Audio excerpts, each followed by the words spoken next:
Ya Rabbi sampaikanlah hasrat cinta dan rindu. Assalamualaikum warahmatullahi wabarakatuh. Kenalkeun nami Abdi Ahmad, abdi ti kelas 10 IPS 4. Kuring bakal nyaritakeun dongeng anu judulnya Danau Toba. Kacaritakeun di padumukan Sumatera aya patani anu getol digawe. Manehna hirup sorangan. Unggal pu digawe ngahuma jeung ngala lauk teu nyaho kacape. Manehna ngalakukeun ieu pikeun kahirupan sapupuna. Hiji-pu manehna indit ka leuwih teu jatuh ti imahna. Neangan lauk jangpu ayeuna ngan ngabondal jejer eupan jeung korang. Manehna langsung indit ka leuwih.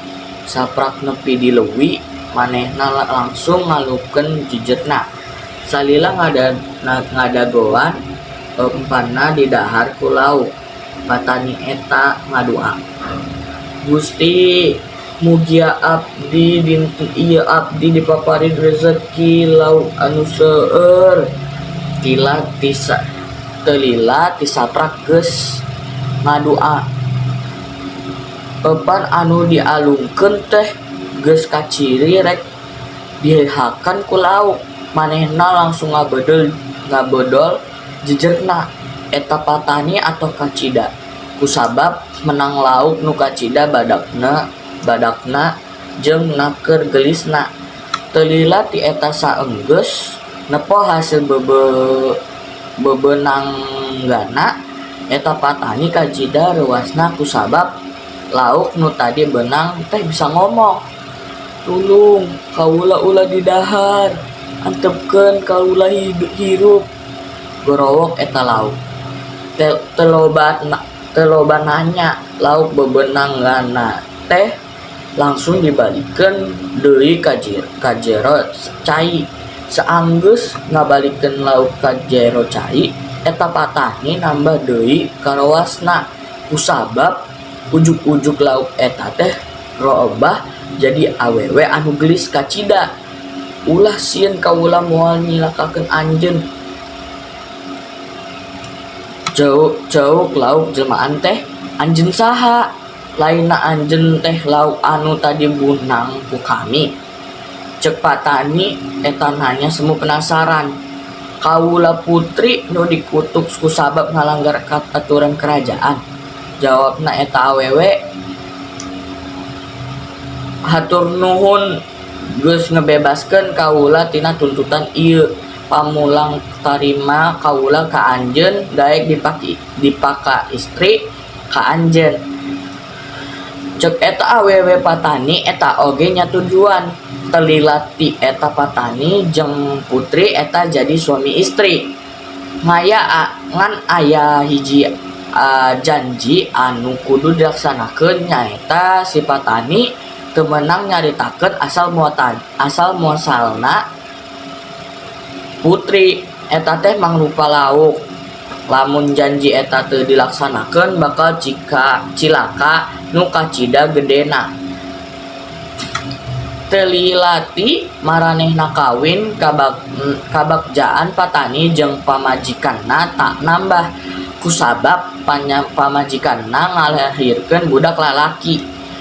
Nitikana mangsa budakna teh jadi budak anu kuat jeung kacida kasepna. Tapi aya kebiasaan anu ngajieun batur hemeng. Eta budak sok ngarasa lapar wae jeung teu pernah ngarasa wareg. Kabeh jata keur daharna beak teu nyesa. Nepi ka hiji mangsa eta budak dititah indungna pikeun nganterkeun dahar jang bapana nu keur gawe di sawah. Tapi naon anu dititah ku indungna henteu ditepikan ku bapakna. Kabeh kadaharan dibeakeun nungguan budakna nu rek nganterkeun sagu bari nahan haus jeung lapar. Kusabab teu tahan lapar manehna balik ka imah. Di tengah jalan Patani nempo budakna keur sare di saung. Manehna langsung ngahudangkeun budakna. "Heh, hudang!" gorowok eta Patani. Saenggeus anakna hudang, Patani teh nanyakeun kadaharan nana. "Mana kadaharan jang bapak?" tanya eta Patani. "Tos seep dituang," jawab eta budak. Bari ngagorowok Patani langsung nyarekan budakna. "Budak bangkar warah teboga kaera, dasar katurunan lauk." Jeung Patani nafsu bari teu sadar ngucapkeun pantangan ti pamajikan nana. Saenggeus ngucapan kata-kata, harita kaneh budak jeung pamajikanna leungit teu kaciri jungkrunganna. Tina pur tapak sukuna kaluar cai nu kajida badakna. Cai ngeueum sakabeh desa anu ngabentuk hiji talaga. Jeung akhirnya ngabentuk hiji danau. Danau eta balukarna katelah ku ngaran Danau Toba.